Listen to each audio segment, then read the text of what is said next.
confidence statement. Obviously, a very disappointing loss. Very disappointing the way we lost. Um, I don't feel like we made them earn it at the very end. Um, all three areas need improvement. In our special teams, we continue to have problems handling punts, making good decisions with the football there. Um, Offense, we continue to not be able to throw the ball down the field or even throw the ball in the intermediate zone. So we got to get that fixed. Defense, we can't get stops when we need stops. It's glaring, and I have to get it fixed. We're going to take the bye week and try to get those three areas cleaned up and better for when we go to Ohio State. Great. We'll start with Mark, and then we'll go to Bob. Terry, one of the things you said Monday is you wanted to see more grit and toughness and those kind of things. How would you assess that in this game?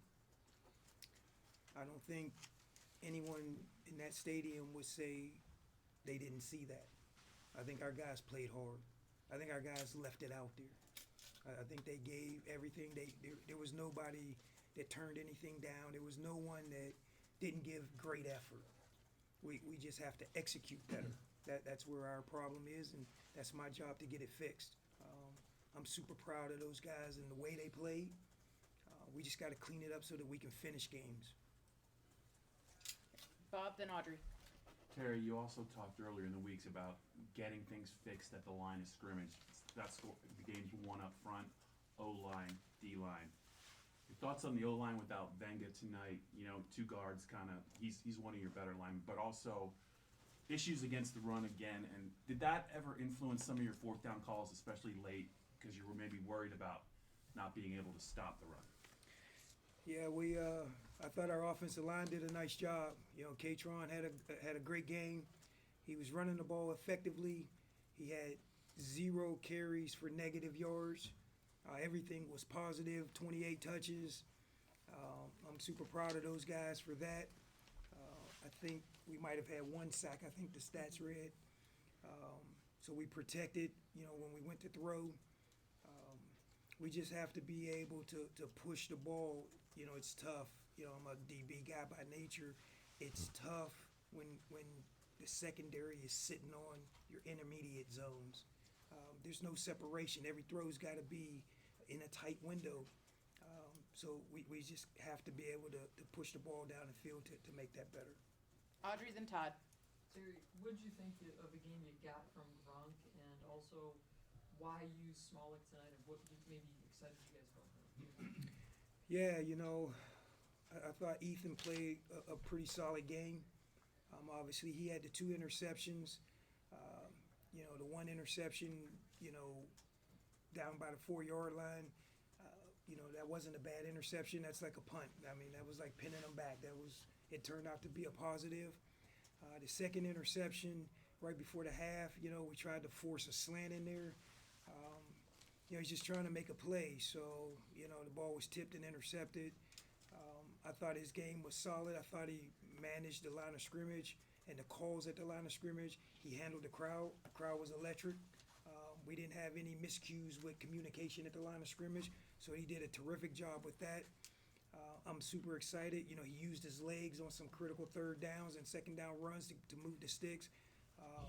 It's really, really positive in the direction we're going, and we'll be able to build this thing around him. And using Smolik as well. Why did you guys go? Yeah, Smolik, he brings some more athleticism to it, and just wanted to give those guys a lot to prepare for, and if we could see a play or two to be made by him, which he did, it turned out to help us move the sticks. Todd, then Rich. Coach, you obviously didn't get an easy one in your first job as far as how close it was, a lot of important decisions in the game. What were you thinking going into it? Did you consult anyone about, the focus that it takes for a head coach all through the 3.5 hours of it? And, some of the decisions that you made, did you just go by gut the whole way through, or were you trying to accomplish something from the beginning to the end with your calls? No, we followed a book, and sometimes in the book says a 50-50, then that turns into your gut. We knew coming into the game we wanted to be aggressive. When you're on the road at night at a place like this, you have to come to win. and you can't want to try to just ooze your way into victory. We came to make plays, and that's why we were super aggressive. You know, the last fourth down that we didn't get, you know, it was just we just didn't get a push off the ball, and they stoned us there. Rich and then John. Terry, I don't know if you could see what happened on the two long runs by their quarterback or what you were told in the headset, but what went wrong in those two long runs, because obviously they were very critical. Yeah, we had a game up front, and we didn't get the wrapper to get back to the middle of the field, and that was the first one. And then the second one, you know, we had one of the players just missed a tackle, and it just from there it got into a foot race, and you know, we saw the result. John, then Daniel. Terry, do you have an update on Venga's status, if he'll be available moving forward? He'll be available moving forward. Daniel, then Neil. Terry, how was the operation overall on the sideline in terms of communication between you and the other coaches? Did you feel that went well? And I guess moving forward, what did you kind of learn on that today? Yeah, I thought the communication was great. I was able to switch back and forth, offense, defense, and talk to Stig on the special teams. There was complete communication. You know, when we use the analytics book, there's communication to both sides of what they're trying to do and what we want to do. I thought that went really smooth. Neil and then Greg.